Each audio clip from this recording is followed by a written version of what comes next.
जिसे महसूस कर सकते हैं हम लोग। जो स्थान घेरता है जिसमें गुरुत्व यानी वो फ्रिक्शन का गुण हो, उसे क्या बताते थे? पदार्थ कह देते थे। ठीक, हमने बताया था कि पदार्थ को दो अवस्थाओं में बांट दिए थे, भौतिक अवस्था एवं रासायनिक अवस्था।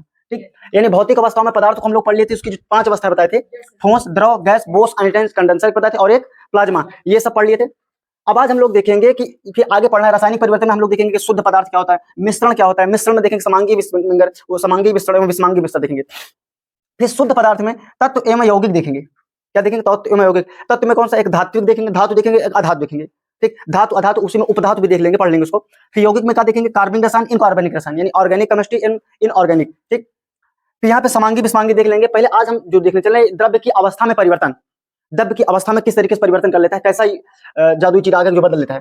तो पहला एक तो फिजिकल चेंज हो जाता है द्रव्य में, और दूसरा होता है रासायनिक परिवर्तन। यानी जो कोई भी द्रव्य होता है उसमें 2 प्रकार का चेंज होता है, या तो फिजिकल होगा या तो केमिकल होगा। देखो, जब कोई भी चीज फिजिकल परिवर्तन में जब कोई भी चीज बदलती है या उसको चेंज करती है तो उसका भार और चेंज नहीं होगा, भार चेंज इसमें नहीं होता है। ठीक है, जैसे देखो मोमबत्ती का जलना रासायनिक है, क्या है? लेकिन मोमबत्ती का पिघलना भौतिक है। कैसा परिवर्तन है? भौतिक परिवर्तन। अब मेरी बात समझो, जो ये फिजिकल चेंज होता है यानी भौतिक परिवर्तन, ये एक उत्क्रमणीय अभिक्रिया है। कैसी अभिक्रिया? उत्क्रमणीय। उत्क्रमणीय उसे कहते हैं, देखो उत्क्रमणीय का ये ऐसा चिन्ह होता है, केमिस्ट्री में देखोगे तो उत्क्रमणीय का इस तरीके से चिन्ह होता है। यानी अगर ये ऐसे गया तो इधर से ऐसे भी चलाता है, जैसे H2 प्लस I2। देखो यहाँ पे होता है H2 प्लस I2 हो गया 2HI, एक रिवर्सिबल रिएक्शन है। कैसा रिएक्शन? तो होता है 2HI। क्या होता है? 2HI। अब देखो अगर इसको हम लोग ठंडा किए तो क्या बन गया? 2HI। अगर हीट कर देंगे तो फिर से में टूट गया, यानी इधर से भी जा सकता है, उधर से भी आ सकता है। यानी क्या कहते हैं कि अगर ठंडा किए तो 2HI बन गया, गर्म किए तो H2 प्लस I2 में टूट गया। समझ ना? इसी को रिवर्सिबल रिएक्शन कहेंगे, उत्क्रमणीय अभिक्रिया। जैसे मोमबत्ती को क्या किए? गर्म किए तो पिघल गई, ठंडा किए फिर से क्या बन गई? मोमबत्ती। तो वही यानी उसी को बोलते हैं उत्क्रमणीय उत्क्रमणीय अभिक्रिया। कैसी? उत्क्रमणीय अभिक्रिया। यानी फिजिकल जो चेंज होता है कैसा होता है? उत्क्रमणीय। जैसे ये बल्ब का जलना एवं बुतना कैसा होता है? उत्क्रमणीय, यानी फिजिकल चेंज है। कैसा है? Physical change. देखो जब कोई भी द्रव्य रहेगा भौतिक परिवर्तन करेगा तो उसके भार में कोई चेंज नहीं होगा। बताओ कोई भार में चेंज होगा? जैसे बल्ब का जलना, जलेगा तो जलने के बाद 2 किलो हो जाएगा, उतना रहेगा। यानी इसका मतलब है कि भार में कोई परिवर्तन। और देखो जब कोई भी पदार्थ अपना फिजिकल चेंज करेगा तो उसमें अवस्था में कोई नया पदार्थ नहीं बनेगा। कोई नया पदार्थ बनेगा? नहीं बनेगा। जैसे आप किसी कागज को जला दिए तो उसके बाद क्या बनेगा? ऐसा राख बनेगा, तो एक नया पदार्थ बन गया ना। इसका मतलब ये फिजिकल चेंज नहीं है, ये केमिकल चेंज हो जाएगा। ठीक, जैसे बर्फ का पिघलना, पिघलने बाद क्या होता है? पानी बनता है, यानी कोई नया पदार्थ बना? नहीं बना। तो कैसा हुआ वो? फिजिकल। मोमबत्ती का पिघलना, मोमबत्ती का जलना दूसरा होता है जी, मोमबत्ती का पिघलना फिजिकल में आता है, और मोमबत्ती का जलना वो तो जल गया। ठीक ना? अब कैसे हुआ? जैसे बल्ब का जलना एवं बुतना क्या होता है? यानी क्या कहते हैं कि भौतिक परिवर्तन में आ गया। अब रासायनिक परिवर्तन में अनुक्रमणीय अभिक्रिया है, यानी एक बार बन गया तो अब दोबारा नहीं। जैसे आप दूध से एक बार छाछ या माठा बना दिए, तो आप कितना भी आप करोगे कि फिर से हाँ उसको दूध बना ले तो बनेगा? यानी जो बन गया, आप शराब से किसी चीज से किसी के जूस से शराब बना दिए एक बार, तो सोचो कितना जूस बनेगा? नहीं बनेगा। जैसे गन्ने से चीनी बन गई, अब कितना तुम डाल दोगे उसको, रस बना सकते हो? नहीं बना सकते हो। अब यहाँ पे देखो, यानी ये अनुक्रमणीय अभिक्रिया होता है। यानी एक बार सिर्फ इसके लिए ऐसे डायरेक्शन लगता है, केमिस्ट्री में पढ़े हो ना, इसके लिए कैसा तीर लगता है? ऐसे। और इसके लिए अगर उत्क्रमणीय के लिए कैसा लगेगा? ऐसा तीर। ठीक, देखो इसके भार में परिवर्तन होता है। भार में क्या होता है? परिवर्तन होता है। जैसे आप दूध लिए और दूध से छाछ बना दोगे या माठा बना दोगे, वजन होता ही नहीं होता है, तो उससे ज्यादा वजन हो जाएगा। ठीक, यानी अब इसमें एक नया पदार्थ बनता है, और वो जैसा ऐसा पदार्थ बनेगा जिसका उसका गुण पूरा सब चीज अलग रहेगा, उससे एकदम अलग रहेगा। जैसे आप लोग सोचो सिरका बना देते हैं गन्ने से ना, तो सिरका गन्ने का रस कैसा होता है? मीठा होता है। लेकिन जो सिरका बनता है वो कैसा रहता है? खट्टा। एकदम गुड़ चेंज हो गया ना। आप ही सोचो कि जैसे फल पकता है ना, फल कच्चा फल होता है, कच्चा मैंगो कैसा होता है? खट्टा था, लेकिन पक गया तो वही चीज का हो जाता है मीठा। यानी इसका चेंज हो गया ना। ये कैसा? यानी फल का पकना कैसा होता है? हाँ, फल का पकना है। अब देखो भोजन का बॉडी में पाचन होना, ये भी कैसा है? रासायनिक है। इसका मतलब होता है रासायनिक परिवर्तन में का एक अनुक्रमणीय होता है। इसमें क्या कहते हैं? भार में परिवर्तन हो जाता है, एक नया पदार्थ बन जाता है। ठीक है ना? जैसे ये सब बता दिए हम लोग, ये समझ में आया। अब जैसे लोहे पर जंग लगना, ये कैसा है? रासायनिक है। कैसा है? रासायनिक। जंग का सूत्र क्या होता है? Fe2O3। ठीक है ना? देखो ये कैसी अभिक्रिया? जंग पर लगना, रासायनिक अभिक्रिया। ठीक, जंग लगने के लिए 2 चीज का हो सकता है, एक तो नमी और दूसरा ऑक्सीजन। नमी एवं ऑक्सीजन। अगर आप किसी लोहे को पानी में डाल दिए तब पर भी नहीं लगेगा, पानी में डाल देंगे तब पर, क्योंकि उसको नमी ऑक्सीजन नहीं मिल पा रहा है, और पानी भी मिल गया और नमी मिल गई, उसमें क्या लग जाएगा? जंग लग जाएगा, यानी Fe2O3 लग जाएगा। ठीक है ना? देखो इसमें बड़ा किसी किताब में लगता है कमी होती है, किसी में बहुत ही कंफ्यूजन वाला चीज रहता है कि जंग लगने पर, या बार बार पूछा जाता है कि जंग लगने पर किसी भी मेटल का वेट क्या होता है? इंक्रीज होता है, डिक्रीज होता है, बढ़ता है, घटता है? पहले सुन लीजिए अच्छे से। पहले बढ़ेगा, पहले क्या होता है? बढ़ेगा, फिर उसके बाद घटेगा। ठीक, पहले बढ़ेगा फिर उसके बाद क्या होगा? घटेगा। यानी अल्टीमेट हम लोग देख रहे हैं घट ही रहा है। क्या होगा? कुछ दिन के लिए बढ़ा है, मतलब कुछ समय के लिए बढ़ा है, फिर उसके बाद घटेगा, लेकिन अल्टीमेट फाइनली आंसर क्या मिला, किसका घटता है। तो यहाँ पे आप लोग क्या टिक मारोगे, घटता है। अगर वहां पे किसी चीज में ऐसे दे दिया पहले बढ़ता है पहले घटता है, तो उसको ज्यादा मतलब सही पड़ेगा। अब देखो, लोहे पर जंग से बचाने के लिए गैल्वेनाइजेशन कर दिया जाता है, उसके ऊपर जिंक क्लोराइड की परत चढ़ा दी जाती है। किसी पे क्या किया जाता है, हाँ गैल्वेनाइजेशन कर दिया, यानी जस्तीकरण कर दिया जाता है। लोहे पर लोहे को जंग से बचाने के लिए क्या किया जाता है, जिंक का परत यानी जिंक क्लोराइड का क्या किया जाता है, ZnCl2 का परत चढ़ा दी जाती है, ठीक। या पेंट मार देते हैं या ग्रीस लगा देते हैं, ये सब काम करते हैं ना। पेंट और ग्रीस क्यों लगाया जाता है, जो लोहा होता है, लोहे के सतह से एटमॉस्फेयर में एक परत चढ़ा दी जाती है, उसी के कारण क्या कहते हैं, जब अब उसमें नमी लग नहीं पाएगी तो क्या होता है, जंग हो नहीं पाता, इसीलिए क्या किया जाता है, इस पे ZnCl2 की परत चढ़ा दी जाती है, जस्तीकरण कर दिया जाता है, ठीक। एक हो जाता है वल्कनाइजेशन। क्या होता है वल्कनाइजेशन में, क्या होता है कि रबड़ को हार्ड करने की प्रक्रिया है। वल्कनाइजेशन में क्या किया जाता है, रबड़ को क्या किया जाता है, हार्ड कर दिया जाता है, ठीक। अगर पूछे इसमें क्या, इसमें सल्फर प्रयोग किया जाता है। वल्कनाइजेशन में क्या प्रयोग किया जाता है, सल्फर। लेकिन गैल्वेनाइजेशन में क्या किया जाता है, ZnCl2। गैल्वेनाइजेशन में क्या प्रयोग किया जाता है, ZnCl2, लेकिन वल्कनाइजेशन में सल्फर, ये याद रखिएगा, ठीक। ये रबड़ को हार्ड करने की प्रक्रिया है। रबड़ जो होता है, रबड़ किस पौधे से प्राप्त किया जाता है, लेटेक्स नामक पौधे से। किससे, लेटेक्स नामक पौधे थे वैसे पदार्थ जो केवल और केवल एक प्रकार के परमाणुओं से बने होते हैं। किससे बने होते हैं, एक प्रकार के परमाणु से। मान लीजिए जैसे अगर ये कोई लोहा है ना, अगर इसमें फेरस के एटम है तो फेरस के ही एटम रहने चाहिए, क्योंकि इसमें एटम से मिलकर मतलब परमाणु से मिलकर बना रहेगा ना, ठीक। ये लोहा है तो किससे मिलकर बना रहेगा, परमाणु से, ठीक। छोटे मिलकर, अभी उस अगले बारे में बताया था ना। तो इसमें किसी और के परमाणु नहीं आने चाहिए, केवल और केवल किसके रहें, फेरस के रहने। यानी इसी को पूरा क्या बोल देंगे, तत्व कह देंगे। मेरी बात समझे ना, यानी इसको अगर एक पकड़ के ले आती है क्या कहलाएगा फेरस का तत्व। कैसा, फेरस का तत्व कहलाएगा। फिर अगर इसको तोड़ेगा तो दूसरा कुछ मिलेगा, नहीं मिलेगा। यानी कहने का मतलब तत्व को और विभाजित नहीं किया जा सकता, तत्व को और विभाजित किया जा सकता है, नहीं किया जा सकता। यानी ये शुद्ध होता है, हाँ ये शुद्ध होता है। अभी जब शुद्ध अशुद्ध की बात आएगी तो बताएंगे कि तत्व वैसे पदार्थ होते हैं या वैसे पदार्थ जो एक प्रकार के परमाणु से बने होते हैं, इसमें सेकंड कोई और परमाणु नहीं पाया जाता। जैसे ऑक्सीजन है तो ऑक्सीजन का परमाणु पाया जाएगा, जैसे पानी में तो इसमें हाइड्रोजन का परमाणु मिल जाएगा ना, तो वो तत्व नहीं कहलाएगा, वो यौगिक हो जाएगा। अभी तत्व में यौगिक में बताएंगे। यानी तत्व का होता है कि एक ही परमाणु से मिलकर जो बना होता है उसे क्या कहते हैं, तत्व कहते हैं। जैसे ऑक्सीजन हो गया, AU हो गया, Na हो गया, क्या कहते हैं, एल्युमिनियम हो गया, Hg हो गया, ये सब हो गया ना, ये सभी क्या है, तत्व है। मेरी बात समझिए, तत्व को सर्वप्रथम किसने डिवाइड किया था, लेवासी ने। तत्व को पूरा किसने बांटा, लेवासी ने। आवर्त सारणी में कुल कितना तत्व है, 118। आवर्त सारणी में कितना तत्व है, 118। उन 118 तत्व को सर्वप्रथम किसने क्लासिफाइड किया था, लेवासी ने। लेवासी ने कहा भाई कि साहब ये कुछ मेटल होता है और कुछ नॉन मेटल होता है। लेवासी ने सर्वप्रथम क्लासिफाइड किया था, तो बाद में आ गए थे सब बनाने वाले, धातु, उपधातु, अधातु, सब आएंगे। तो इसने बताया कि मेटल एवं नॉन मेटल। तो अब हम लोग पढ़ेंगे कि मेटल क्या होता है। क्या मेटल क्या होता है कि ऐसा पदार्थ जो उष्मा तथा विद्युत का क्या करे, चालन करे। उष्मा तथा इलेक्ट्रिसिटी क्या करे, चालन करे, वो क्या कहलाएगा, धातु। और इसमें गुण होते हैं, ढेर सारे गुण होते हैं। जैसे विद्युत का जो सबसे अच्छा चालक होता है वो चांदी होता है। क्या होता है, चांदी। लेकिन इतना कॉस्टली होता है, आदमी घर लगाए, घर में नहीं लगाएगा। तो सबसे बेटर क्या होता है, इसलिए तार कहते हैं कॉपर का तार लाइए, कॉपर का तार लाइए। तो कॉपर एवं चांदी क्या हुआ, मेटल हुआ। क्यों हुआ, क्योंकि ये उष्मा तथा विद्युत का चालन करता था, ठीक। देखो ये जो धातु है आघात वर्धनी होती है। क्या होती है, आघात वर्धनी। पीट के इनको चद्दर के तरीके से फैलाया जा सकता है, उसी को गुण को आघात वर्धनी बोलते हैं। किसी धातु को पीट करके कहते हैं कि चद्दर के तरीके से फैला देंगे तो वो क्या कहलाएगा, आघात वर्धनी। अच्छा, सबसे ज्यादा कौन पिटाएगी धातु, सोना। सबसे ज्यादा कौन, सबसे ज्यादा किसमें आघात वर्धनी होता है, सोना। इसीलिए देखा करो सोना का जो छोटा छोटा कैसे बना देता है डिजाइन, जितने भी होता है आभूषण होते हैं सोने के बना, लोहे के बना भाई टूट जाएगा, हम एडमिट करेंगे। लोहे में उतना बढ़िया से नहीं बना सकता, सोना में देखो छोटा छोटा करके, हम तो ताजुब कर, घंटी भी लटका देता है ना, छोटा सा घंटी नहीं बना देता है, तो वही इतना छोटा सा बना देता है। सबसे ज्यादा आघात वर्धनी कौन होता है, सोना एवं चांदी, ठीक। अच्छा, ये सबसे ज्यादा तन्य भी होता है, सबसे ज्यादा तन्य का मतलब होता है डक्टिलिटी से कहते हैं शायद ना, उसको तान के तार की तरह फैलाया जा सकता है। थोड़ा लकड़ी फैलाओ, तान के लकड़ी फैलेगी, तार के समान होगी, टूट जाएगी। ये सोना को क्या, उसमें आघात वर्धनीयता एवं तन्यता का गुण होता है। अगर धातु को पीटोगे तो एक विशेष प्रकार की ध्वनि उत्पन्न करेगी। क्या उत्पन्न करेगी, ध्वनि उत्पन्न करेगी, ठीक। यानी इसमें भंगुरता का गुण नहीं होता। भंगुर का मतलब होता है पीट के टूट जाने। इसमें आघात वर्धनीयता का गुण होता है। देखो करो खुरपी आदमी पिटा देता है ना, तो उसमें तो वो इसका मतलब होता है क्या होता है, धातु। देखो इसमें एक धात्विक चमक होती है। कैसे चमक होती है, मेटेलिक साइन। अच्छा, आपसे पूछा था कि मेटेलिक साइन किसके कारण होती है, तो वो फ्री इलेक्ट्रॉन का, मुक्त इलेक्ट्रॉन के कारण होती है। किसके कारण, मुक्त इलेक्ट्रॉन। अब हम समझाते हैं कि मुक्त इलेक्ट्रॉन क्या होता है, पहले इसको समझा देते हैं फिर मुक्त इलेक्ट्रॉन बताएं। धातुएं जितनी भी धातु होती है वो ठोस होती है। कैसी होती है, ठोस। किसको छोड़कर, Hg को छोड़ करके। Hg का परमाणु क्रमांक कितना होता है, ठीक, कितना होता है जी, 76 तक 80 होता है। Hg का परमाणु क्रमांक कितना होता है, 80, ठीक है ना। अब देखो यहाँ पे कहता है Hg को ही क्विक सिल्वर कहते हैं। Hg को क्या बोलते हैं, क्विक सिल्वर। ये परमाणु क्रमांक कम से कम 1 से लेकर 30 तक याद रहना चाहिए, जेड तक, जिंक तक का ना। हाँ, क्योंकि अभी इलेक्ट्रॉनिक विन्यास निकालने में आ जाएगा, फिर क्या करोगे। यानी Hg का परमाणु क्रमांक कितना होता है, 80, मेरी बात समझो, इसको क्या बोलते हैं? क्विक सिल्वर बोलते हैं। ये सभी धातुओं के साथ अमलगम बनाती है। क्या बनाती है? अमलगम, यानी गला लेती है, ठीक है ना। जैसे आप लोग क्या होता है, पानी में चीनी डाल देते हो, नमक डाल तो घुल जाती है ना, इसी तरीके से सभी धातुओं को गला लेती है। लेकिन कहोगे सर, जब सब धातुओं को गला ही ले रही है, इसको रखा किस में जाएगा? इसको, लेकिन फेरस को छोड़ करके, यानी लोहे को नहीं गला पाती है। कौन? Hg होता है। ये लोहे को छोड़ करके बाकी सभी धातुओं को, कॉपर डाल दोगे हिला दोगे गल जाएगी, एल्युमिनियम डाल दोगे, सोना डाल दोगे, चांदी डाल दोगे, सभी के साथ क्या बना देगी? अमलगम बना देगी। आप लोगों से पूछ देते हैं कि एक्वा रेजिया किसे कहते हैं?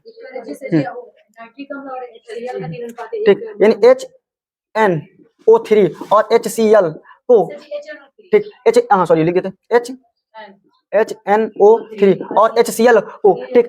सुनो, हाँ ये है ना, इसको कम ज्यादा रखना, ये एक ज्यादा है ना तो एक, इसको एक रख देना, इसको 3। अगर इसको आगे लिखोगे, इसको आगे लिखोगे तो बदल सकते हो, यानी 1:1:3 के अनुपात मिलाने पर उसे एक्वा रेजिया बोलेंगे। जो ताजा बना और छिप होता है उसे क्या बोलते हैं? Aqua regia. अभी तो हम लोग अमलगम देख रहे हैं। अमलगम क्या होता है कि जो Hg होता है अपने आप में कौन किसको घोल लेता है? सबको, सभी मेटल को घोल लेता है सिवाय फेरस को छोड़कर। जो बनता है वही अमलगम कहलाता है। मेरी बात समझे ना सब? अगर Hg का जो अयस्क होता है वो सिनेबारियम कैलोमल होता है। Hg का अयस्क क्या होता है? अभी इसको नहीं बताएंगे, अभी पूरा अयस्क को पूरा बतौबे करेंगे। अभी जब पढ़ाएंगे निष्कर्षण धातुओं निष्कर्ष पढ़ाएंगे, उसमें सभी का अयस्क लिखवा देंगे, ठीक। देखो, सबसे जो भारी धातु होती है ऑस्मियम होती है। ऑस्मियम का जो परमाणु क्रमांक होता है, एटॉमिक नंबर होता है 76 होता है, यानी 76 होता है। लेकिन सबसे हल्की धातु कौन सी? लिथियम। लिथियम कहाँ पे यूज किया जाता है? तो लिथियम आयन बैटरी, इन बैटरी, कार की बैटरी में, लैपटॉप की बैटरी में, मोबाइल की बैटरी में, यानी तमाम प्रकार की ये सबसे अच्छी बैटरी मानी जाती है। आजकल तो इलेक्ट्रिक कार भी आ गई है, उसमें भी लिथियम की बैटरी यूज कर रहा है। गाड़ी में यार ये दो पहिया इलेक्ट्रिक वायर, वो इलेक्ट्रिक गाड़ी, ये सब यूज किया जाता है। लेकिन सबसे घनत्व वाली एवं सबसे भारी धातु एवं सबसे घनत्व धातु दोनों कैसी है? ऑस्मियम है, ठीक। अब देखो एक चीज यहाँ पे मोस्ट इंपॉर्टेंट में लिखवाए हैं कि धातुओं के परमाणु के अंतिम कक्षा में कितने इलेक्ट्रॉन रहते हैं? 1 2 3 इलेक्ट्रॉन रहते हैं, ठीक। अब देखो ये, इसको भी हम बढ़िया समझाने वाले हैं। इसको पहले, अब ये क्या है कि इलेक्ट्रॉनिक जो धातुएं होती है इलेक्ट्रॉन त्याग करके क्या बनाती है? धन बनाती है। इसीलिए हम लोग, देखो पता क्या होगा, इसी में हम लोग जब NaCl को पनिया में घोल देते हैं तो वो टूट जाता है। किसमें टूटता है? जैसे NaCl है ना, NaCl अगर घोल दोगे तो Na प्लस आयन मिल जाता है और Cl पे नेगेटिव आयन हो जाता है, ठीक। यानी ये क्या है? धातु। ये क्या है? धातु। अब हम लोग पूरा इसके बारे में समझेंगे कि सर यहाँ पे कब, अब आप लोग देखोगे इस पे डबल आयन हो जाता है, ये कैसे हो जाता है? अगर किसी चीज आप लोग कहोगे सर हम किसी को देख करके, जैसे ऑक्सीजन है, ऑक्सीजन को देख कर नहीं पता लगा सकते क्या कि धातु है कि अधातु है, ठीक। उसके लिए हमको पढ़ना पड़ेगा बोरबरी संरचना, बोरबरी योजना। क्या पढ़ना पड़ेगा? बोरबरी योजना। थोड़ा सा देख लेते हैं पहले। देखो, जो सबसे पहले अगर एटम, जैसे ये परमाणु है ना, ठीक, परमाणु में नाभिक होता है ना, ये पूरा परमाणु में नाभिक होता है। नाभिक में क्या होता है? प्रोटॉन और न्यूट्रॉन होता है, और इलेक्ट्रॉन इसके चारों तरफ क्या करते हैं? कक्षा लगाते हैं, ठीक। अब देखो ये विभिन्न कक्षाओं में चक्कर लगाता है, एक ही कक्षा नहीं होती है, विभिन्न कक्षाओं में, और इसमें ढेर सारी कक्षा हो जाएगी, ठीक ना, ढेर सारी कक्षा। और इन कक्षाओं को नाम दे दिया गया था कि L M, या संख्या में लिख सकते हैं 1 2 3। इन कक्षाओं में क्या लिख सकते हैं? इन कक्षाओं में कौन घूमता है? इलेक्ट्रॉन घूमता है। इलेक्ट्रॉन क्या घूमता है? इलेक्ट्रॉन कक्षाओं में। अभी आगे चल के बताएंगे कि इलेक्ट्रॉन अपनी कक्षा, अपनी एनर्जी को कब रिलीज करेगा, या कब छोड़ेगा, कब या अब्जॉर्ब करेगा। तो ये कक्षा जब परिवर्तन करेगा तब अपनी क्या कहते हैं कि एनर्जी को छोड़ता है, या कक्षा बदलता है तब इलेक्ट्रॉन अपनी क्या कहते हैं एनर्जी को छोड़ता है। अभी सब छोड़ो, अभी हमको इसमें इसको देखना है। देखो, यानी हमको पता चल गया कि जो इलेक्ट्रॉन, वो जो एटम होता है उसमें कुछ कक्षाएं होती हैं। उन कक्षाओं का नाम K L M N होता है, या 1 2 3 4 होता है ना, ये बता दी ना। अब देखते हैं बोरबरी योजना के अनुसार उन्होंने बताया, तो बोरबरी ने कहा कि इलेक्ट्रॉनों में जो कक्षाओं में जो इलेक्ट्रॉन भरा जाता है वो 2n स्क्वायर के हिसाब से भरा जाता है। किसके? 2n। तो देखो हमने बताया कि 1 2 3 ये कक्षा होती है, या अगर इसको लिखना चाहो तो K L M N इस आधार पे कक्षा लिख सकते हैं, नहीं लिख सकते हैं। अच्छा बताओ, अगर 2n स्क्वायर यानी पहली कक्षा में मैक्सिमम इलेक्ट्रॉन कितना होगा? देखो यहाँ पे 2 है ना, तो 2 गुणे 1 का स्क्वायर करोगे तो कितना हो जाएगा? 2, ठीक। यानी पहली कक्षा में कितना इलेक्ट्रॉन भर जाएगा? 2। अब यहाँ पे देखो, फिर 2 है, अब यहाँ पे n मतलब 2 रखोगे 2 का स्क्वायर, लेकिन 2 3 4 यानी दूसरे की कक्षा में L वाली कक्षा में मैक्सिमम कितने इलेक्ट्रॉन भर जाएंगे? 8, ठीक। और यहाँ पे 2 है, फिर n बराबर यहाँ पे कितना रखोगे? 3, तो 3 3 का 9 हो जाएगा, तो 9 दूनी 18, ठीक है ना। अब 2, ठीक। अब यहाँ पे n बराबर कितना रखोगे? 4 है, तो 4 चौको 16 और 16 दूना 32। इसका मतलब सर कि 2n के स्क्वायर, समझ में आया ना? अगर n बराबर 1 रखना है, n बराबर 2 रखना है, n बराबर 3 रखना है, तो स्क्वायर कर देना है और 2 से मल्टीप्लाई कर देना है, तो मैक्सिमम इलेक्ट्रॉन निकल के आ जाएगा कि इस कक्षा में इतना इलेक्ट्रॉन है, उससे ज्यादा नहीं होना। यानी 2 8 18 32 ऐसे बढ़ते जाएगा, ठीक। यहाँ पे 5 रखो तो 50 इसके बाद हो जाएगा, ठीक। मुद्दा इस बात का है कि इसमें इलेक्ट्रॉन कैसे भरा कैसे जाएगा, ठीक। इलेक्ट्रॉन जैसे अब इधर मिटा दें, थोड़ी देर ना। देखो धातु अधातु भी थोड़ी देर लेते रहो, उस पहचान में आ जाएगा। एक की बनाने के लिए दे आपको एटॉमिक नंबर याद रखना चाहिए। जैसे कार्बन है, तो कार्बन का कितना होता है? 6 होता है, कार्बन 6 होता है ना। अब हमको पता चलना चाहिए कि इसमें इसका एटॉमिक नंबर 6 है, इसका इलेक्ट्रॉनिक विन्यास करेंगे 2। पहले कक्षा में कितना भरा जाएगा? K L M ऐसी कक्षाएं होती है ना, तो पहली कक्षा में 2 भर दिया गया। अब दूसरे के बारे में कितना भराएगा? 8 है ना, 8 है ना, 8 है तो, लेकिन हमारे पास है बचा कितना, 4 है ना, तो 4 पूरा भर दीजिए। कितना भर देंगे, 4 पूरा। तो इसका कुछ इस तरीके से चित्र बनेगा, ठीक, इसका कुछ इस तरीके से चित्र बनेगा, यानी प्रोटॉन और न्यूट्रॉन बीच में रहेगा, ठीक। और कितनी कक्षा बनी, के एल, यानी द्वितीय कक्षा बनेगी, एक कक्षा और दूसरी कक्षा, यानी पहली कक्षा में कितना इलेक्ट्रॉन भर दिया जाएगा, 2, ठीक है ना, और दूसरी कक्षा में 1 2 3 4 भर दिया जाएगा, ठीक। आप बताइए, आप लोग बताइए कि कक्षा का स्थान, ये जो इस पे है, ये पहली कक्षा हो गई, ये दूसरी कक्षा हो गई, इस प्रोटॉन और न्यूट्रॉन का इस पे ज्यादा उसका आकर्षण बल लगा रहेगा, इस वाली कक्षा पे लगा रहेगा।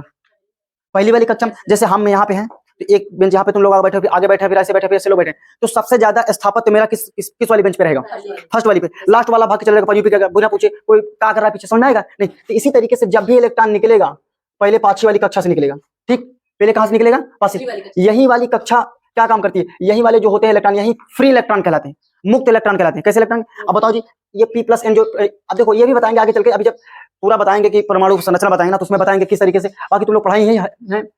इसमें क्या है, यही वाला इलेक्ट्रॉन निकल के जाएगा। अब हमको पहचानना था कि सर जी बताइए कि कैसे इलेक्ट्रॉन निकलता है। हमने ये बताए हैं कि जो इलेक्ट्रॉन जो त्याग देता है, त्याग के धन बनाता है, वही क्या कहलाता है, धातु कहलाता है ना। जैसे हम लोग पहचानने चल रहे हैं कि सोडियम Na 11 होता है, सोडियम का 11 होता है ना। हम लोग को देखना है कि सोडियम धातु है कि अधातु है, क्या है, धातु है कि अधातु है। तो हमने बताया कि इसकी कक्षा कौन कौन सकती है, के एल एम, ठीक, एन, इतना हो सकती है कक्षा, और भी हो सकती है आगे तक का, हो सकता है इसमें द्वितीय कक्षा बने। तो देखो पहली कक्षा में के में कितना भर दिए थे, 2 भर दिए। अब बचा इसके पास कितना, 9 बचा ना। अब इसमें कितना इसका, इसकी औकात कितनी है भरने की, 8 भर दिए, 8 2 10 हो गया। अभी 1 बचा इसके पास, इसमें 1 भर दिए। अब यही वाला इलेक्ट्रॉन वहां भाग जाएगा, यानी आउटर मोस्ट सेल में कितना इलेक्ट्रॉन बचा, 1। तो वही बोला। अब बताओ 1, हमें अभी क्या लिखा थे कि धातुओं का जो धातु होता है उसके बाह्य कोश में कितने, 1 2 3 इलेक्ट्रॉन होते हैं। तब बताओ 1 इलेक्ट्रॉन है तो क्या कहलाएगी, धातु कहलाएगी, क्या कहलाएगी, धातु। आप बताओ धातु पहचान जाओगे, ठीक, यानी उसका इलेक्ट्रॉनिक विन्यास करके हम लोग क्या निकाल सकते हैं। जैसे ऑक्सीजन का 6 है ना, इसका क्या करोगे, 2 और 4, ठीक, ऑक्सीजन सॉरी 8 होता है ना, ऑक्सीजन का 8 होता है, तो 2 हो गया, अब 6। अब बताओ ये क्या है, अधातु है, ठीक है ना। अब बताओ एक जब धातु को दूसरे की अधातु हो जाएगी। अभी अधातु, अब देखो जो बाहर बताया ना, इसी को वैलेंसी एवं संयोजकता कहते हैं, संयोजकता क्या कहते हैं, इसको संयोजकता। इसीलिए सोडियम पर हम लोग प्लस आयन लगाते हैं, क्योंकि यही निकल के भाग के जाएगा, क्या निकल जाएगा, यही निकल जाएगा भाग के ना। अब थोड़ी देर के लिए देखिए, यही निकल के जाएगा, भाग के जाएगा ना। इसका बना देते हैं, सोडियम हो गया। देखो इसका अगर हम लोग बनाना चाहें तो कैसे बनाएंगे, ये हो गया। नाभिक में क्या रहता है, प्रोटॉन और न्यूट्रॉन। नाभिक में प्रोटॉन और न्यूट्रॉन को संयुक्त रूप को न्यूक्लियन कह देते हैं।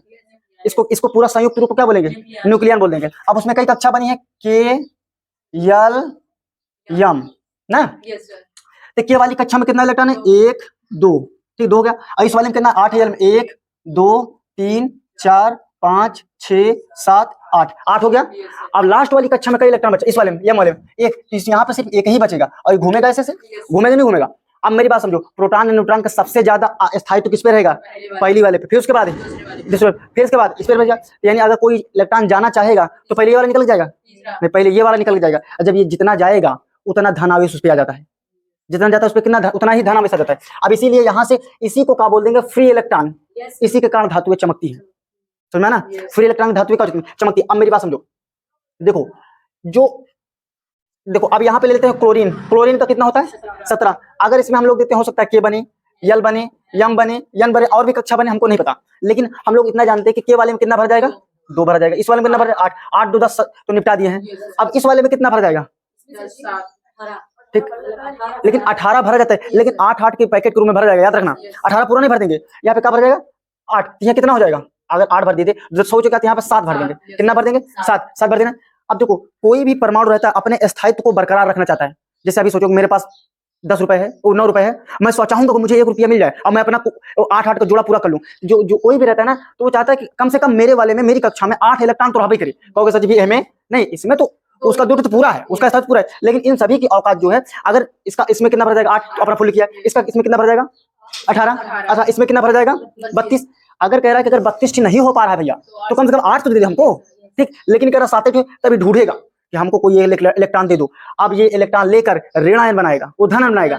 जिस पे इलेक्ट्रॉन जाता है, इस पे इलेक्ट्रॉन आएगा ना, ये इलेक्ट्रॉन ही चलेगा तो ये ऋण आयन बना देगा, और जो देगा वो धन आयन बना देगा। अब मेरी बात समझो, जैसे हम लोग लिखते हैं ने, ठीक है ना, यहाँ पे Cl लिखे, इसके बाहरी इलेक्ट्रॉन को लिख देते हैं बस भैया। तो बाहरी इसके यहाँ पे इसमें कितना बाहरी इलेक्ट्रॉन है, Cl में 7 है ना, 1 2 हो गया, 3 हो गया, 4 हो गया ना, 4 1 कितना हो गया, 5, 6 हो गया ना। अब एक ये हो गया 7, 7 हो गया ना। अब इसके पास तो बाहर एक ही है, ये इससे कर लेगा साझा, ठीक, तो बना देगा NaCl। अब देखो इस पे एक इधर से निकल के आया है, तो क्लोरीन पे 1 लग जाएगा, और ये एक दिया है, इस पे पॉजिटिव लग जाएगा। अब बात मैंने सुनाई, आप बताओ कि धातु किसे कहेंगे? जो इलेक्ट्रॉन त्याग करके धनायन बना देती है, तो ये चीज सुना ना सुना। अब अधातु में इसके जस्ट अपोजिट होता है। तो धातु में हम लोग क्या समझे कि अधातु वर्धनी होती है, तन्य होती है, विद्युत तथा उष्मा का कुछ सुचालक होती है, ठोस होती है, किसको छोड़ करके? पारा को छोड़कर। पारा एक ऐसा धातु है जो लिक्विड स्टेज में है, ठीक ना। अब इनको जो इनकी वैलेंसी होती है, इनकी संयुक्ता कितनी होती है? 1 2 3 ही होगी। इसकी संयुक्ता क्या होगी? 1 2 3, यानी 1 2 3 ही दे पाएंगी। इससे धातुओं की संख्या कितनी है? 91। अधातुओं की संख्या कितनी है? 22। अधातु पढ़ने चल रहे हैं, इसमें बताते हैं। अधातु किसे कहती है? विद्युत तथा उष्मा का कैसी होती है? कुचालक होती है। लेकिन धातु कैसी होती थी? सुचालक होती थी, ठीक। देखो विद्युत तथा उष्मा की क्या है? कुचालक है। एक छोड़ करके जिसमें डायमंड है, डायमंड क्या होता है?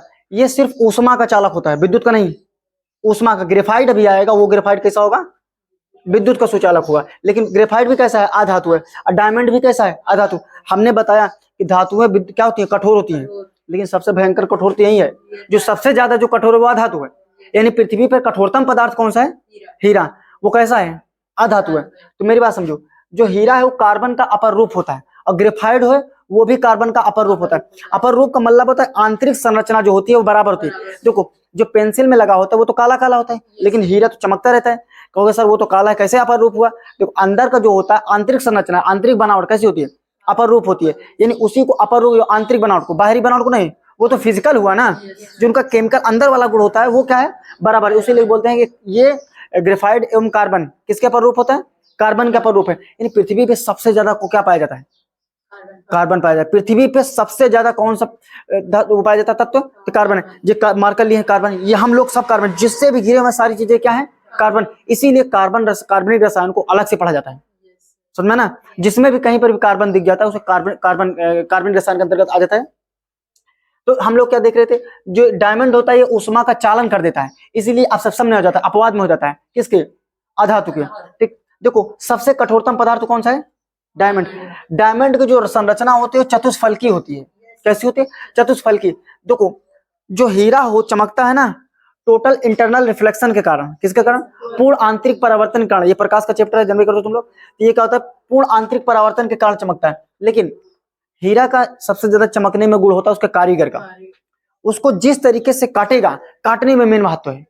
काटेगा तो उसमें प्रकाश जाएगा, यानी कई रास्ते से जाने वाला प्रकाश कुछ ही रास्तों से निकल के आता है, हमने बताया ना इसमें। तो उसी कारण हीरा क्या होता है? चमकता है। तो यानी अल्टीमेट रूप से अगर आएगा तो मार देना क्या कि हीरा पूर्ण आंतरिक परावर्तन के कारण चमकता है। हीरे का अपवर्तनांक कितना होता है? तो 2.42। हीरे का अपवर्तनांक कितना? तो 2.4, हाँ 2.42। अच्छा है। भारत में हीरा अनुसंधान केंद्र यानी भारतीय हीरा संस्थान कहाँ पे है? सूरत में। भारत वहीं पे सबसे बड़ी बिल्डिंग है, दिखाए थे ना उस दिन। तो यहाँ पे सूरत में सबसे ज्यादा कटिंग होती है, यहीं पे बेल कारीगर मिलते हैं, एकदम बढ़िया वाले कारीगर। देखो जो अधातुएं होती है उसमें कोई विशेष चमक नहीं होती, लेकिन पृथ्वी पर सबसे ज्यादा चमके वाला माना जाता है हीरा, वो अधातु है। असप्शन हुआ नहीं हुआ? तो यानी वैसे क्या माना जाए, वैसे क्या है कि अधातुएं जितनी भी वो क्या चमकती नहीं है, लेकिन सबसे ज्यादा चमकता है वो अधातुएं है, यानी अपवाद में, ठीक। देखो ग्रेफाइट भी एक अपवाद है, ये भी चमकता है। ग्रेफाइट क्या है? अपवाद है। देखो ग्रेफाइट इसलिए भी अपवाद है कि ये विद्युत का सुचालक है। पेंसिल होता है, निकाल कर उसमें लगाओगे तो बिजली आपको मारेगी, ठीक ना। अब इसमें देखो क्या कहते हैं कि ये क्या लिखे, ये भी कार्बन का अपर रूप है। अभी बताया ना, हीरा भी कार्बन का अपर रूप है। ये भी देखो जो ये होता है ना, ये ग्रेफाइट, हाँ इसको न्यूक्लियर रिएक्टर में यूज किया जाता है। किसमें? मंदक के रूप में। ये मंदक क्या होता है? हमने बताया कि जब जो भी न्यूक्लियर रिएक्टर होता है उसमें कैसी ऊर्जा, नाभिकीय विखंडन में, कैसी नाभिकीय विखंडन के कारण उसमें ऊर्जा मुक्त होती है। लेकिन कैसी नाभिकीय खंडन, कैसा नाभिकीय अनियंत्रित, उसको नियंत्रित नहीं किया जा सकता। तो नियंत्रित करने के लिए उसमें क्या काम किया जाता है? ग्रेफाइट। और उसमें नियंत्रक क्षण का भी यूज किया जाता है। किसके? नियंत्रक क्षण। नियंत्रक क्षण में कौन? कैडमियम हो जाएगा, बोरान हो जाएगा, ठीक। कैडमियम एवं बोरान। यूरेनियम 235 से क्या न्यूक्लियर के लिए क्या यूज किया जाता है? यूरेनियम 235। तो नियंत्रक क्षण के रूप में क्या यूज किया जाता है? कैडमियम एवं बोरान। देखो हमने बताया ये नाभिक में क्या होता है? प्रोटॉन एवं न्यूट्रॉन होता है ना। अब इसमें क्या लिखा हुआ है? देखो इसमें लिखा होगा नाभिकीय विखंडन, यानी नाभिक को तोड़ा जाता है। हमने बताया हाइड्रोजन का बम कब से कैसे बनता है, तो हाइड्रोजन में देखा करो, हाइड्रोजन में न्यूट्रॉन नहीं होता, होता है न्यूट्रॉन? नहीं होता है। ठीक, हाइड्रोजन में इलेक्ट्रॉन देखो 1h1 1s2 ये सब होता है ना, जब आगे चलोगे तो प्रोटॉन एवं न्यूट्रॉन होता है बस। ठीक, उसमें न्यूट्रॉन नहीं होता। जब उसमें न्यूट्रॉन हो तो तोड़ोगे तो बहुत भयंकर विकराल मात्रा में ऊर्जा विमुक्त होती है, तो उसी से हाइड्रोजन बम बना दिया है। इन हाइड्रोजन को नाभिक को तोड़ने की प्रक्रिया को किसमें यूज ले लिया गया है? हाइड्रोजन बम में। ठीक, इसी तरीके से इसमें क्या होता है कि जब न्यूक्लियस को तोड़ा जाता है, इसमें न्यूक्लियन को तोड़ा जाता है, न्यूक्लियन में प्रोटॉन न्यूट्रॉन रहता है। न्यूट्रॉन जब तोड़ा जाता है, न्यूट्रॉन बहुत तेजी स्पीड से भागता है आगे की तरफ, और आगे जाके एक और से टकराएगा, एक परमाणु को और तोड़ेगा, एक परमाणु ऐसे तोड़ के बहुत ज्यादा एनर्जी को क्या करेगा? रिलीज करेगा। इसके लिए हम लोग क्या करते हैं, कैडमियम बोरॉन की क्षण इसकी स्पीड को क्या कर देता है? स्लो कर देता है, स्लो कर देता है, इससे नियंत्रण हो जाता है। इसीलिए इसको नियंत्रक के रूप में कैडमियम एवं बोरॉन की क्षण, और एक चीज मंदक के रूप में यूज किया जाता है, वो ड्यूटेरियम ऑक्साइड है, D2O। इसको भारी जल भी कहते हैं। भारी जल का निर्माण किसने किया था? HC यूरेन है। किसने? HC यूरेन है। अब हम लोग देखते हैं कि कौन कौन से भारत में रिएक्टर हैं। ठीक, जैसे कलपक्कम, ये क्या है? Nuclear power project. NPP मतलब न्यूक्लियर पावर, ये कहाँ पे है? तमिलनाडु में। कुनकुलम कहाँ पे है? ये भी तमिलनाडु में। तारापुर कहाँ है? क्या कहते हैं, महाराष्ट्र में है। ठीक, मीठी वर्दी कहाँ पे? गुजरात में। काकापारा कहाँ है? गुजरात में, ये भी है। रावत भाटा कहाँ पे? राजस्थान में। नरौरा यूपी में। गोरखपुर, अब फिर से मैं बोलूं, गोरखपुर अपने यूपी के मत मार देना। ये कहाँ है? हरियाणा में। ठीक, कैगा कहाँ है? कर्नाटक में। ठीक, कुवाड़ा कहाँ है? आंध्र प्रदेश में। इतना अच्छा समझ ना। अब और हम लोग देखते हैं कि जो अधातुएं होती हैं वो तन्य एवं आघात वर्धनी नहीं होती, ये भंगुर होती हैं। इनको पीटने पर क्या हो जाती है? टूट जाती है, टूट जाती है। ठीक है ना, यानी पीट के इनको चद्दर के तरीके से नहीं बनाया सकता। पीट को इनको क्या खींच करके इनको तार के रूप में नहीं बनाया सकता। देखो, धातुओं में कुछ धातुएं अधिकतर ठोस होती हैं, लेकिन एक को छोड़कर के ब्रोमीन का परमाणु क्रमांक कितना होता है जी? 35।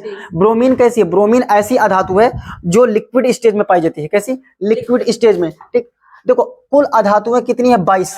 कितनी है? 22, जिसमें से 11 अधातु गैस है, 10 अधातु सॉलिड है यानी ठोस है, और एक जो है वो क्या बची? ब्रोमीन वो लिक्विड में है। किसमें? लिक्विड में। अगर बात करते हैं, क्या बात करते हैं कि इनका जो संयोजकता होता है, यानी इनके अंतिम इलेक्ट्रॉन, इनकी परमाणुओं के इनमें अंतिम इलेक्ट्रॉन कौन कौन से, मतलब इनकी अंतिम कक्षा में कितने इलेक्ट्रॉन होता है? तो 5 होगा, 6 होगा, 7 होगा। ठीक, कहोगे 8 क्यों नहीं होगा? 8 हो जाएगा तो अपनी स्टेबिलिटी लेकर लेंगे ना। देखो, हाँ, अगर आप लोगों से पूछा जाए कि अगर 8 हो जाता है, किस ग्रुप में सभी गैसों में क्या कहते हैं, उनका अष्टक पूरा है 18/0 ग्रुप, तो उसे अक्रिय गैस बोल देंगे, क्योंकि इनके लास्ट वाली कक्षा पर ही निर्भर करता है ना कि ये रिएक्शन करेगी नहीं रिएक्शन करेंगे। अब बताओ भाई, जब किसी का आदमी का पूरा फुल है, उसे बोलोगे 2 रुपए ले लो, नहीं लेंगे। अच्छा 2 रुपए दे दो, नहीं देंगे ना। तो यही हाल है 18वें ग्रुप का, जिसमें क्या क्या जाता है? देख लो, हीलियम, नियान, आर्गन, रेडान, कैप्टान, जेनान, ये सभी होती है ना। इनका वही हाल है, यानी वो किसी से नहीं करती। लेकिन अधातुओं के अंतिम कक्षा में इलेक्ट्रॉनों की संख्या क्या हो सकती है? तो 5, 6, 7 ये हो सकती है। ठीक है ना, ये अधातुएं इलेक्ट्रॉन को ग्रहण करके ऋण आयन बनाती हैं। अधातुएं इलेक्ट्रॉन को ग्रहण करके क्या बनाती हैं? ऋण आयन, मेटालाइड। ठीक है ना, जो धातु होते हैं वो कमरे के टेम्परेचर पे कैसे तरीके से बिहेव करती है? कमरे के टेम्परेचर पे अधातु उतरे, लेकिन टेम्परेचर बढ़ाओगे तो वो उसमें धातुओं का गुणा जाता है। किसका गुणा जाता है? यानी धातु के तरीके से व्यवहार करने लगती है। जैसे अभी कमरा है हम लोग का, कोई भी धातु रहेगी, वो कोई भी मेटालॉइड रहेगा, उपधातु रहेगा, वो उपधातु के तरीके से व्यवहार करेगी। लेकिन जैसे यहाँ का टेम्परेचर बढ़ेगा, वो मेटालॉइड बन जाएगी, वो सॉरी मेटल यानी धातु के तरीके से गुण प्रदर्शित करने लगेगी। तो इनकी संख्या जो होती है 7 होती है। जैसे सिलिकॉन हो गया, जर्मेनियम हो गया, आर्सेनिक हो गया, एंटीमनी हो गया, पोलोनियम हो गया, ये सारी क्या होती हैं? उपधातु होती है, उपधातु होती है। ठीक, देखो उपधातुओं का प्रयोग जो होता है वो अर्धचालकों के रूप में। तो कोई भी चीज अगर यहाँ से इसमें से इलेक्ट्रिसिटी पूरा जाएगी, इसकी कम वैल्यू रहेगी। अगर इसमें से नहीं जाएगी तो और ही वैल्यू नहीं रहेगी। अगर तनी इधर से जाएगी, यानी हल्का हल्का जाएगी, सबसे ज्यादा उसकी वैल्यू होती है। मोबाइल में, चिप में, लैपटॉप में, इस सब चीज में सबसे ज्यादा किसका उपयोग होता है? हाँ, क्या कहते हैं, सेमीकंडक्टर का है। ठीक, अगर पूछते हैं कि अपने यहाँ की जो सेमीकंडक्टर के लिए क्या प्रयोग है, सेमीकंडक्टर के लिए कौन सा सिटी सबसे ज्यादा? बेंगलुरु है, उसे क्या बोला जाता है? हाँ, सिलिकॉन वैली। ठीक है ना, इसीलिए जर्मेनियम जैसे हो गया, सिलिकॉन एवं जर्मेनियम का उपयोग कहाँ पे किया जाता है? अर्धचालकों में। ठीक है ना, यानी उद्योग इंडस्ट्री में प्रयोग किया जाता है। जैसे गैलियम होगा, क्या कहते हैं, आर्सेनाइड होगा, इसका एलईडी में, ठीक, लाइट इमिटिंग डायोड में यूज किया जाता है। ठीक है ना, एक होता है लेजर का light amplification stimulated emission and radiation इसका फुल फॉर्म होता है। इसका उपयोग थियोडर मोरोन ने किया था। किसने किया था? थियोडर मोरोन ने किया था। ठीक, ये लिखा दिए हैं कि एग्जाम्पल किसका? उपधातुओं का। देखो पूरा जो हमारे प्रकृति में कितना तत्व? 118, जिसमें से धातु यानी तत्वों की संख्या कितनी है? 92। सबसे हल्का तत्व कौन सा है? तो हाइड्रोजन। सबसे भारी तत्व कौन सा है? तो यूनोनोक्लिनियम था। कौन सा? यूनोनोक्लिनियम 118वां वाला। ठीक, वो प्रॉपर्टी पे सबसे ज्यादा कौन मात्रा में प्राप्त होता है? तो इसका परसेंटेज के हिसाब से एल्युमिनियम है, फिर उससे कम थोड़ा सा फेरस है, फिर कैल्शियम है, फिर सोडियम है। ये परसेंटेज है उसका। ठीक, 8.1%, 5%, 3.5%, 3%, ये सब इसका परसेंटेज है। वो प्रॉपर्टी पे सबसे कम मात्रा में कौन पाया जाएगा? तो एस्टेनिन। कौन? एस्टेटाइन। हाँ, एस्टेटाइन पाया जाएगा। ठीक, हमारे बॉडी में सबसे ज्यादा 65% ऑक्सीजन पाया जाता है। हमारे बॉडी में सबसे कम मैग्नीज पाया जाता है, यमयन। ठीक, आप लोगों से पूछते हैं या हमारे बॉडी में, देखो हमारे बॉडी में जो सबसे ज्यादा तत्व पाया जाता है वो कौन सा है? ऑक्सीजन सबसे कम। और तत्व में सबसे ज्यादा ये पाया जाएगा तत्व में ऑक्सीजन। और सबसे कम तत्व कौन सा पाया जाएगा? तो मैग्नीज। मैग्नीज का परमाणु क्रमांक कितना होता है? 25। ठीक है ना। और ऑक्सीजन का परमाणु क्रमांक कितना होता है? 8। ठीक है ना। तो बॉडी में सबसे ज्यादा तत्व की बात कर रहा है, एलिमेंट की बात कर रहा है, तो कौन पाया जाएगा? ऑक्सीजन सबसे ज्यादा। और सबसे कम तत्व कौन पाया जाएगा? मैग्नीज। बॉडी में सबसे ज्यादा धातु कौन सी पाई जाएगी? कैल्शियम। कौन सी? कैल्शियम की हड्डी बनी होती है ना सबसे ज्यादा, ये वाला होगा। वायुमंडल में सबसे ज्यादा कौन सा पाया जाएगा? तो 78% है ना। 78% नाइट्रोजन। नाइट्रोजन की खोज किसने किया था? रदरफोर्ड ने। ठीक, किसने? रदरफोर्ड ने। ब्रह्मांड में सबसे ज्यादा कौन सा चीज पाया जाएगा? तो हाइड्रोजन और हीलियम। बता ना, सूर्य को बोला हाइड्रोजन में हीलियम का बना है, हाइड्रोजन चेंज हो रहा है हीलियम में। ठीक, ये सब चीज। अब अगले वाले में हम लोग देखेंगे कंपाउंड। नेक्स्ट टाइम में क्या देखेंगे? कंपाउंड। इतना चीज समझ में आया है?